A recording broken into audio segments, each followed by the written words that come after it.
everybody. Welcome to another episode of What Lights Your Fire. Today, we have a very special guest. I think he's super special. His name is Mike Tamayo. Hi, Mike. How are you? I am doing really well. It's great to be here with you. Yes, I personally am very pumped to have you here. I have had the opportunity to see you in action, and it really did give myself a lot of clarity. I definitely am really excited that other people get to hear what we talked about and your coaching stuff, and also some other opportunities that you have. So tell us a little bit about yourself. I'm in my second career and I have a background both in arts and in science. So I'm a musician and a software engineer. And I hit one of those points, those pivot points in my life and my career where I paused to think about what's really important to me and am I really honoring it? And Right. and the good news is I wasn't totally on the wrong track, but I just needed to pivot a little bit. And here I am. So several years ago, I left a long career in tech to be a coach. Right. And often I am giving others the same thing that I received myself at that critical point in my Right. life. Which is so needed because I feel like most of us coaches, right? We've been through it. We were coaches because we want to change something. And mainly the something is something that happened in our life that we want to make it easier for other people. That's right. Yeah. That's right. Yeah. The thing is that's universal. And I'm going to use a psychological term, but it's really universal. It's self actualization. People show Love up and they have a piece of paper with their goals written on it. I that. want a new job or a promotion, or there's a lack of something, there's an unmet need. Right. And we do go after those goals, but really what's under the surface is you are trying to become something. Right. And that something is already there. You haven't given yourself permission, and you haven't really seen yourself. And how it manifests is checking those boxes. Yeah, you get that job and all that, but you do it in a way that is sustainable, such that you haven't just checked the box, but you are now different after you've checked that box. Right. And then you get a whole new box. Like you get a whole new stuff that you can check. And I love Yeah. that because, I'm a big Maslow, I guess, fangirl. Is that what it's called? But Yes. I just love Maslow. And that's something that I really preach because I really do believe in the human needs and everything else. So do you want to explain to people that maybe aren't familiar with Maslow, how you use it? Maslow, his work was fundamental, right? So he talked about this hierarchy and starting at the basics, shelter, food, safety. And then there's layers, as he described it. There's community, there's belonging and all that. And you get to the top and it's self-actualization. It's becoming the thing Yeah. that you are meant to be. Yeah. To be And the way I look at it is, and a lot of work has been done since his work, looking at it in a more nuanced way. So it was concrete. It was food, shelter, and so on. We all have our own version of that looks different from the next person. For example, I crave connection, community, collaboration, a lot of C words for some reason. And for me, it is the self-actualization involves honoring those things. Someone else love it. might be into altruism or creativity. Right. Creativity is also one of mine. And so what I tend to do with the people I work with is to build a custom version of that. And it starts actually with their goals. They say, I want to be a VP at a Right. Fortune 100 company. It's my job to question that, not to say you shouldn't do that, No, of but course not. why? And continue to ask why. And we break it down until we hit some what are values. Right. And so we form hypotheses about what would it be like if you had a little bit of this, and what small action could you take to bring that into your life? And so we start to bring in the things that are fun, that are foundational in service of hitting that big thing, as opposed to just saying, oh, if I'm going to be a VP at a Fortune 100 company, here's a list. I have to knock this Yeah. down. And a bunch of milestones. That's a very conventional way to look at it, at tackling a situation. But you really, if once you get there, you need to be the person that can do that thing, Exactly. right? It's not just getting there, it's becoming the person that could thrive once you Right. get there. And sometimes accepting that like maybe your goal is unrealistic as well. If I said that I wanted to be a brain surgeon, I'm 42 years old. The likelihood of me going back to medical school and starting from the beginning is very unlikely. I could want Mhm. it all I want, but it's very unrealistic at this point. Yeah. And so if we were to go deep on that, I would ask you about what is it? What will you have when you achieve this Right. particular goal? And then we start to figure out what's a more authentic way and realistic way Right. for you to achieve the things. There's probably wrapped up in that is some form of impact Right. on the world, like helping people in certain situations. And eventually you get to a place where you're like, oh, I can have all that. Yeah. And I don't have to go back to school and spend six figures. Yeah, exactly. And I think that's the big thing is yes, we preach you could be anything you want to be, which is true, but you also have to know yourself and know your capabilities. So if you want to be something that is way out of your realm of capabilities, what are you doing to get there? Mm, I think is the right. biggest drive. Right. Yeah. Yeah. We are, and we also don't, often we don't see ourselves enough to give ourselves credit for the things that we have. Right? So it's one thing is to identify values. And then it's like, all right, that's great. I need to fulfill these things. Right. The second question is, what do I bring in service of Right. fulfilling those things? Sometimes people will just not notice that they Yeah. have certain resources Yeah. within them. And so some of the work I do with them is to examine, not to speculate, but to actually look at concrete evidence about the past. So we talk about peak experiences. And I'll say, tell me about a time when you were at your best. And then the person weaves a story. And then I'm like a mirror. I'm like, are you noticing that when you were doing this, you were being this way? You were showing that you have this and this. Yeah. Yeah. You know, and then we actually write these things down. So it's like an inventory of the strengths, almost like the superpowers of that individual.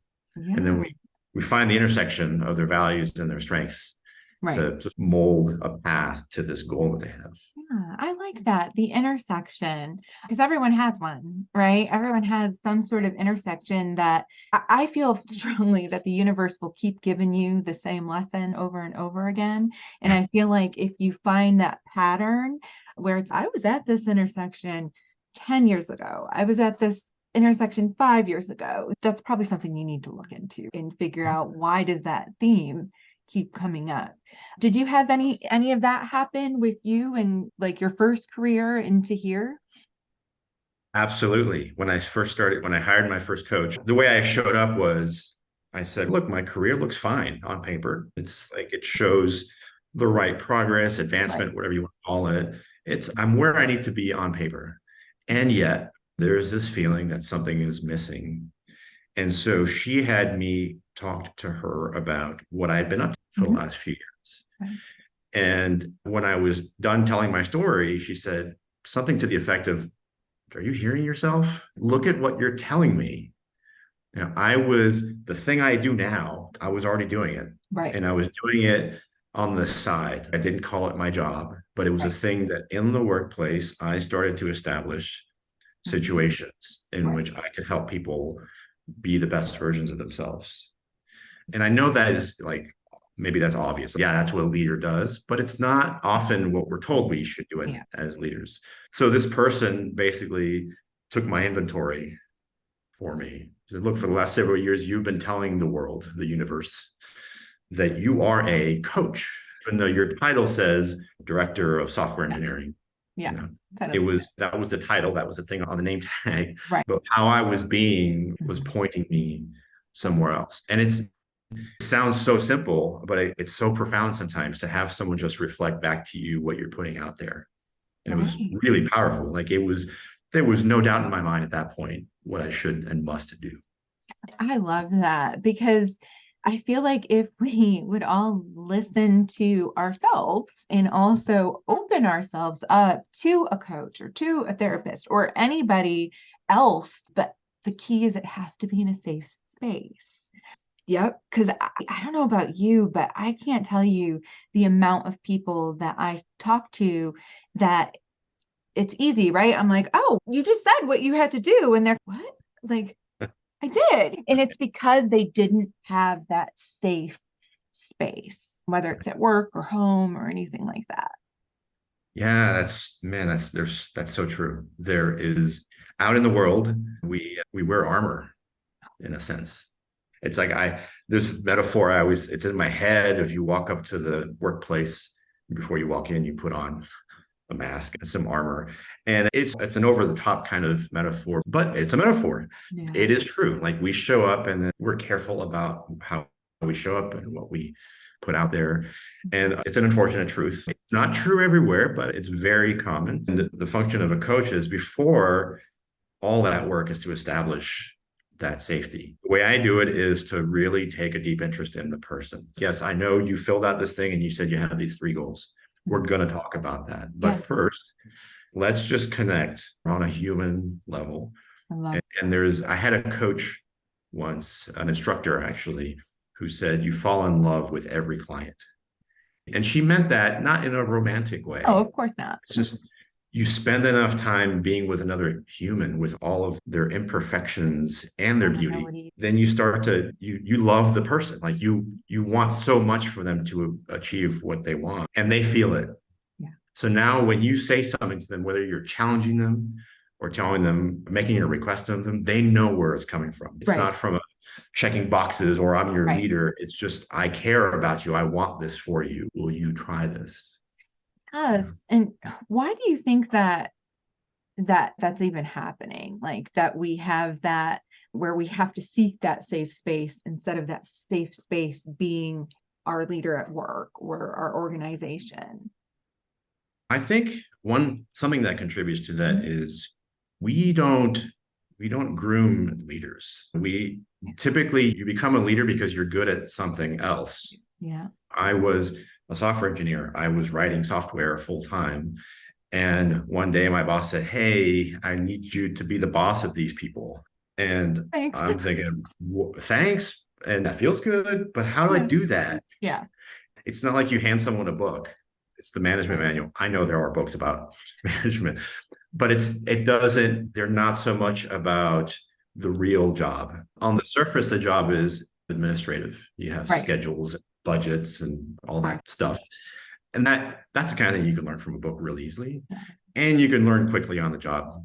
Like that's cut and dry.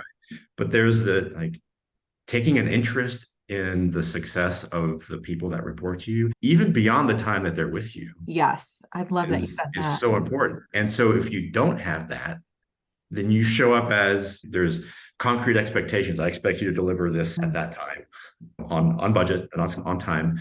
And that's fine. If you're a project manager, that's great. Yeah. It's if you're depending the on leader, well, yes. If you are the leader of people, the thing I was saying about falling in love with your client, that would be totally appropriate. In a metaphorical sense, to really care about success and the fulfillment of the people that work for you. If we had that would break down a lot of this feeling that you have to protect yourself in the workplace, because it's not always obvious what agendas there might be. And so you limit yourself by wearing all this stuff. And you end up doing kind of what is necessary, survival, but not going beyond it in a way that serves you. Right. And a lot of it is stemmed from you just don't trust your environment. You don't trust your leader. You don't trust the people that are around you. And when you don't trust them, that messes you up inside really bad. I know that you're big on psychological safety, Yes, and so am I. The way to get there is so simple, not easy, but simple. The framework simple. Yeah. For example, as a leader, if you were just to practice vulnerability just for a minute and give people a glimpse that you are just another human, just like them. You happen to have a higher responsibility than them in some way. You're accountable for other things, but you have bad days too. Yes, exactly. And your people need to know that if you do have a bad day, that they can trust that it's not about them. And if it was about them, you would let them know. Right. Yeah. So simple, right? Oh, just say what you're feeling. The one key is creating an environment in which you can have that little experience. Wouldn't it be great if, as a leader, you can be vulnerable for 2 minutes, knowing for sure that nothing bad is going to come of it? Yeah. And sometimes that requires creating a little bubble, a safe space bubble where you're like, right now, we're throwing out the rules. We're just going to be real for a couple minutes. And then when you have that experience, it's just like if you're scared to, I don't know, dive into a pool and you're like standing at the end of the board, the diving board, and you're like, no, I'm remembering this as a kid. I could Like not bring fear come myself. over you real quick. I'm just gripped by the fear. And then there's that moment where you decide, oh, look, my dad's there in the water. It's going to be fine. What's the worst that can happen? And you take that plunge, and then suddenly, like the whole world is different. Oh, look, that was what was I worried about? Yes. And then you want to do more with that. And so it takes a couple, one or two courageous leaders Yep. to take that step, and knowing that it's probably not going to be terrible. And then when it happens and it's not terrible, I'm like, oh, that feels good. I want to do it again. Yes. And just since we both like psychological safety, the psychological safety part of that is it okay that I do that? Is it okay that I put myself out there? What happens if I fail? And it's trying to get, yes, it's, you're going to fail, but it's okay if you do. And it's okay if you don't. Like either way, whether you like it or you have to at least try to be Right. in that position at least once Yeah. before you decide I'm not doing it. Yeah. I like that. We have this relationship with the word fail, which is not always constructive. I like to use the word fall. So, Fall forward. fall. Oh, I hadn't thought of that, but yes. Fall forward, I've heard. Yes. What do you But say? it's the point I'm making is not, it's like failure feels fighting. Like I failed to whatever, and that's it. Yeah. It feels almost like death. Where falling is you get up from a fall. It's, oh, I just stumbled. And so that feeling when you tried a thing and it didn't go exactly how you envisioned it, that's not failure. That's an outcome. That outcome tells you something. And you can Yeah. take that something and reintegrate it and try it again. Now I'm going to do it again with more knowledge, more wisdom about this situation. I just felt that's all.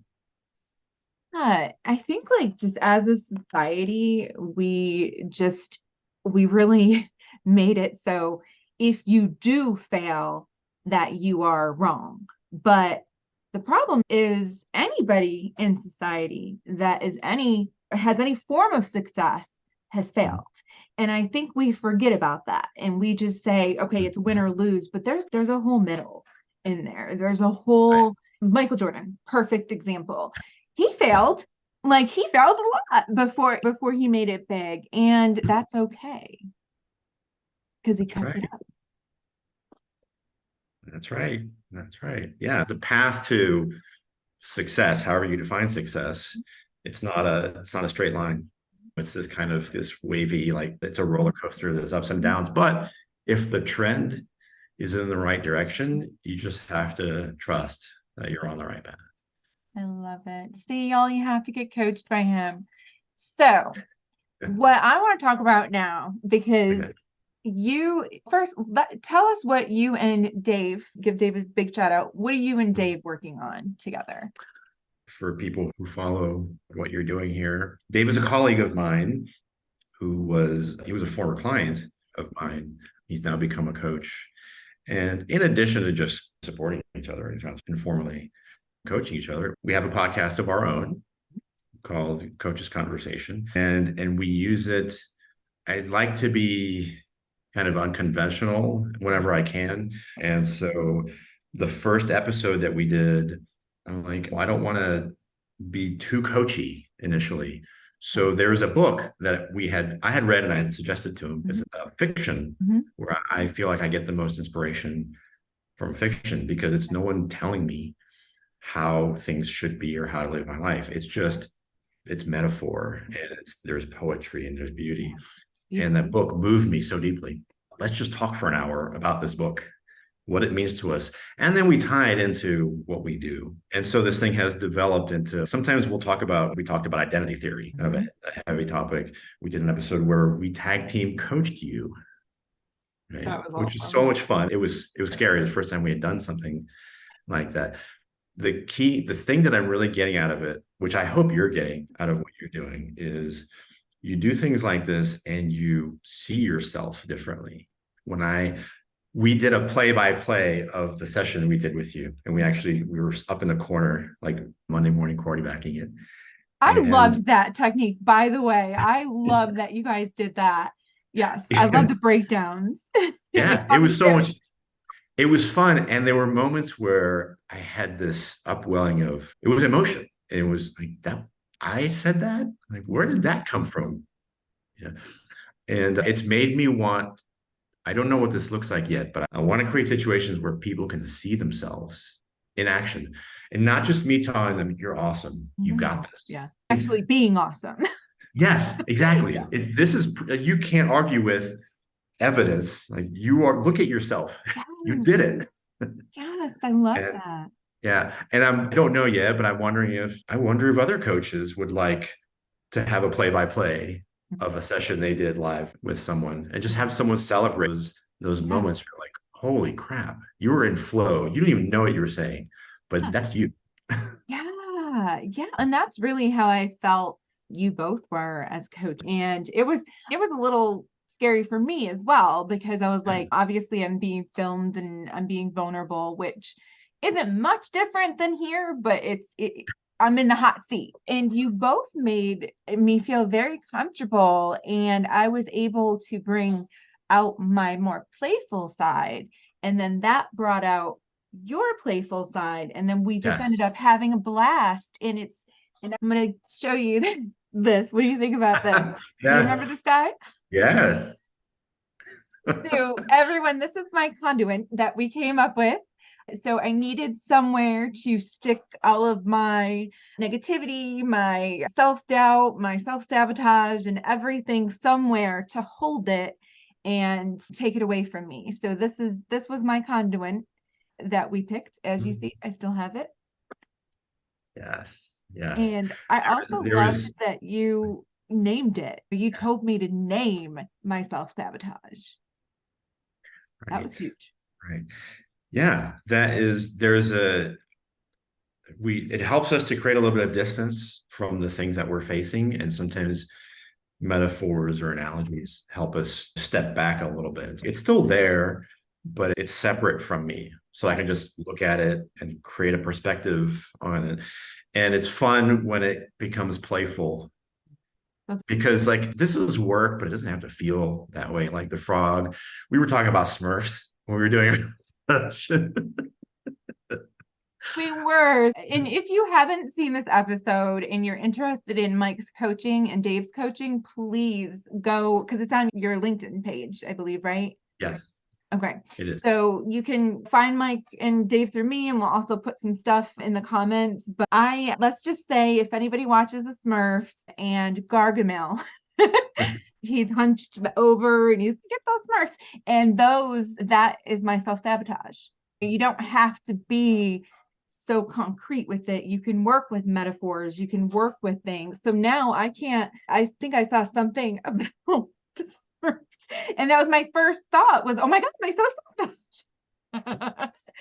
So it helps for self-awareness. Yeah, yeah. There's a like we started getting into some next level stuff, I think, in that session because at that point, I think we were talking about we all have these parts inside of us and they come from different places, but they want something for you. But they also operate out of fear of something. And so in trying to get you to meet some unmet need, they sabotage you. Like the way they go about it is not constructive. So it's not a matter of repressing those parts of you. It's a matter of, first of all, identifying it and then making peace with it. Not saying, oh, yeah, I'll do whatever you want, but you need to lead it in some Yeah. way without repressing it. Repressing it is a lot of work and then you're always going to be doing that work to just push it down. There is a need. And And so it'll come out too. it will come out. It can be really powerful, and it takes over sometimes. So where we ended up, I think, when we were talking is the thing that you need, you feel that you need, part of it is probably coming from that part of you that is sabotaging you. So give it the thing. Right. If you're looking for compassion and peace, show it to that part of you that is causing you stress and let it soften. Show it love or whatever it needs. Right. And then say, all right, you're feeling good. All right, I got this. Come with me. Yeah. And honestly, and y'all, what he's talking about is huge because you use because I had said it was about self-care. And I said something about felt guilty going to get a massage, even though it was self-care. I still felt really guilty about it because, of blah, blah, blah, blah, blah. Sure. You had said, you're like, what if Gargamel got a massage? And I think I was like, at first I was like, why would he get one? I was like, oh, he'd probably be a lot nicer if he did have one. So that was huge for me. I loved it. I think we deal with things like this in the workplace. If we have a colleague and this colleague, you didn't hire them, you can't fire them. And they're brilliant, but they're difficult. It's just like, why do I have to deal with this every time? Right. And you could just bang your head against the wall the rest of the time you work at that place. Or you can take an interest in what is an unmet need this person has that if I help them achieve it, like they'll be much easier to work with. And also realizing why it is that this coworker, so if you have a coworker that says that you instantly feel annoyed when they open their mouth, that's not a them issue. That's a you issue. You have to figure out why. Why does this bother me so much? And take the other person out of it, because you can't control other people. You can't control if that person's going to come in and be annoying, but you can control how you're going to react to it. And instead of being like negative or nasty or anything, be kind, and it'll go a long way. Again, such a simple concept. Getting to where you can take action on it requires you got to dig deep sometimes. You do. You got to almost get over yourself and stop and think, what is it costing me to stubbornly hold on to this perspective about this person? And I love that. So when I was in one of my coaching classes, it was what is it that you're doing pretty much that you don't like, that you complain about and that you don't want to do? And then after that, what are you getting out of it that's positive? And then you put that there. And then the last question, what is it costing you? What is it costing you to be there? And I will tell you guys, if the answer is your mental health, run. That's right. Yeah, something that points to also is when we're talking about the parts of us, there are the parts that really annoy us. And then there are the parts that are maybe they're not angry or stubborn, maybe they're sad or lonely. Yes. Yeah. And they affect how you show up. Sometimes you have to give some compassion to a part of you that maybe it's hurt. And you're like, oh, that doesn't feel good. They'll get over it. It's going to push it down for a while. No, sometimes you got to be not okay. If I need to go curl up on the couch and eat a bunch of ice cream, as long as I don't do it every day for a month, there are times, hey, you do what's necessary. There's just boundaries. Yeah. I want to eat ice cream for a month. Oh my God. Could you imagine? We'd be able to be all bound up for a month. Anyways. Yeah, it's like we were talking about vulnerability in the workplace. You have to be vulnerable with yourself. Admit to yourself, today, I'm not okay. So whatever I was going to do, I'm going to do it tomorrow. And today, I'm going to eat some ice cream. Yeah. I can't even tell you how many times I've had that conversation. No, today you need to sit in bed, eat ice cream, and watch Grey's Anatomy. That's all you need to worry about. Everything else will still be there tomorrow. It will. It will. And if you do the opposite, if you just power through, chances are that thing will still be there tomorrow. It won't be resolved. Or maybe you did it and you didn't do it really well because you were struggling. Yes. Yeah. And the self-compassion part, I think, is huge because we are worse to ourselves, more worse than anyone could ever be Yeah.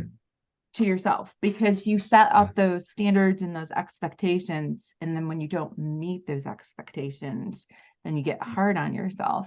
But the problem is not yourself. The problem is the expectations.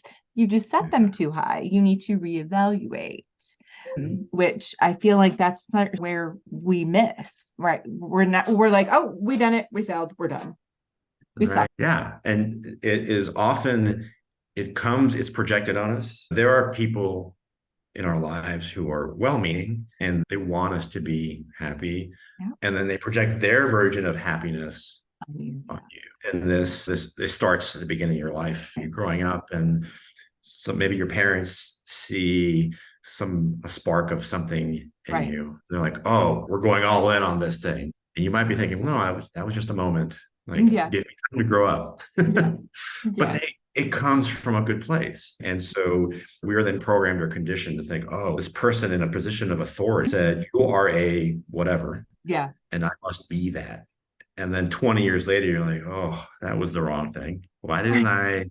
And that's okay. We find us, that's normal. That's a normal part of the human experience. And it's okay to say, wait, hold on. I need to pause. Yeah.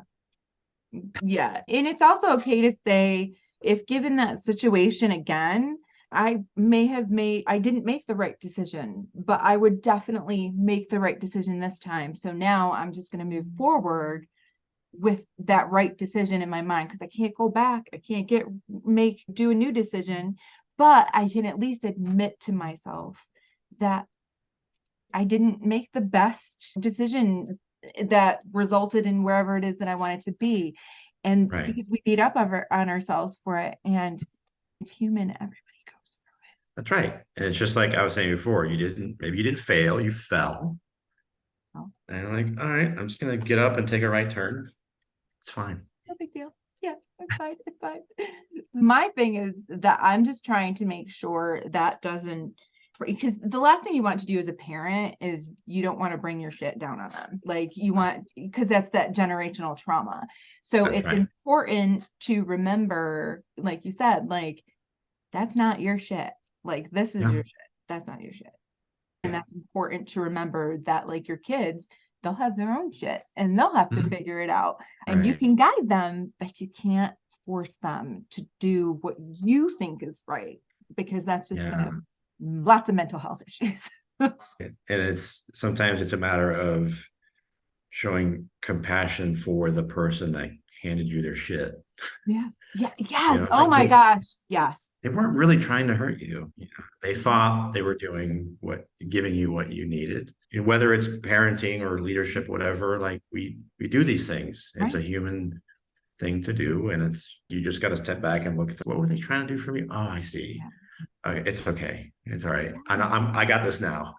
Yes. And also looking at what the circumstances were. Like my Mhm. parents are Italian immigrants and they came over to a country and started a family. They didn't know what they were supposed to do, right? They were making it up as they go along. Like they did the best that they could under the circumstances that they had. And I think that what that is empathy. And I think we forget to have that empathy especially for people that hurt us. And that's not healthy at all to hold on to that. Forgive. You don't have to forgive the person, but at least forgive yourself and forgive the act. That's right. Yes. Love it. All right, Mike, it's 10 years in the future and you are back on my show Okay. and we are talking. What are you Mhm. going to brag about? Wow, that's a big one. That's a question related to legacy, Oh, I think. And I think about this a lot. The word legacy for some people, it creates like you want to be remembered. right. There's a monument to you. And I get it. I like to think of it rather than a monument, it's like a wave. It's like I was here for a while, and as a result, there was a wave, and now another person was different, and then they went away and then they paid it forward, so to speak. And Yeah. so it's like if you're an artist, a musician, say, Right. and maybe you're Taylor Swift and your Oh, name will, or Beethoven, and your name will be remembered for yeah. eternity. Yeah. But maybe people are inspired to create art by your art. And so you hear the influence of your work on others. They're not naming you.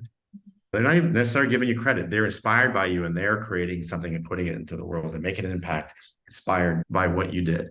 So with that perspective, looking in 10 years, it's rather than saying, "Oh, I have a striving 8-figure business," whatever. It is, it's really small. The way it feels right now, it's like it's just me in my little corner, and I have this visual of like waves. Like there are things happening in the Yeah. world that are influenced by me. I didn't do them. I just like planted some seeds, sprinkled some fairy dust, whatever. And things are different. And because they're different now and they're different then and over Right. there. And so I know it's a little bit conceptual, but I already see it. Like I see, like I have a client will contact me a year after we finished working and they'll tell me what they're up to. And I'm like, I, that fills me up. I love it. It's like Yeah. I haven't even been in their life for a year, and look at this. Like they don't need me anymore. Right. And that's what we want. We want them to not need us anymore.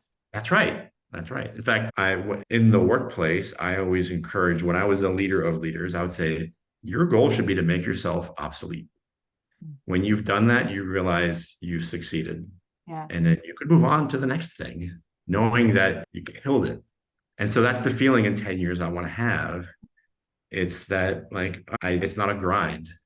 It's this look at these waves, Yeah. Yes. that I've created. And it's Yeah. appreciating the journey as Yeah. well, appreciating what you did to get to the point of I'm going to help people. And then what did you do with that when you were going to help people? How did that reflect out to other people? That's right. Right. Awesome. I love talking to you, you know that, and we can talk all day long. So, do you want to go ahead and give like your business a plug? Before you do that, I did want to mention that Dave O'Connor, your partner in crime, is episode 14. If anybody would like to go and hear from Dave. Okay. No, go ahead. Yes. Let's hear Yes. Go. Yes. Go after this. Go watch that. He's awesome. it. Yeah. It's not a fancy name. It's Mike Tamayo Coaching, MikeTamayoCoaching.com. I don't, my clientele is pretty diverse. There are executives and creatives and like lawyers.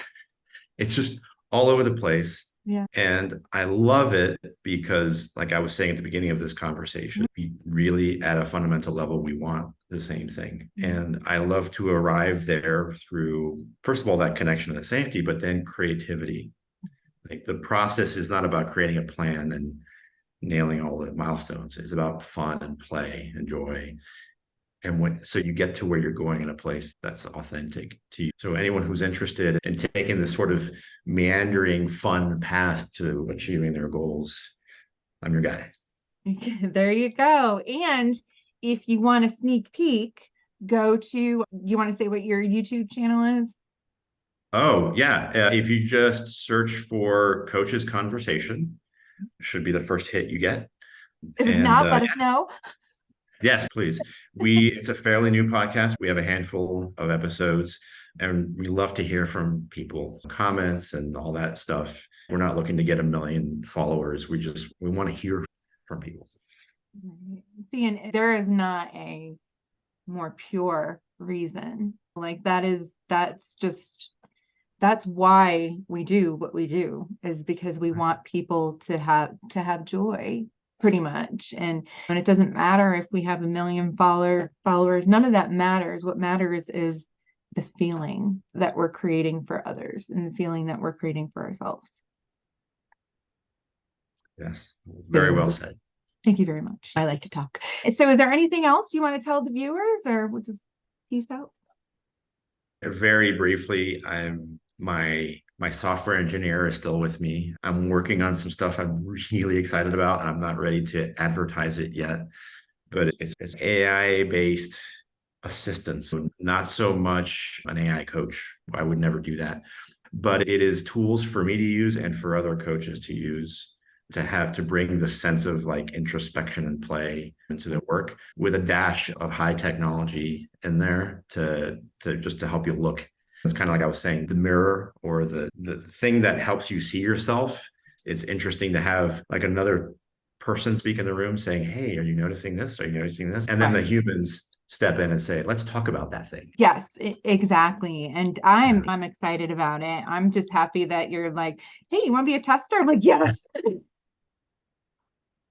Definitely just keep us posted. And we will, of course, you can come back on here when it's out and you can let us know all about it. Yes, that would be great. All right. Thank you, Mike. I really appreciate this talk and all of our talks. And we will talk to you later. All right. Thank you.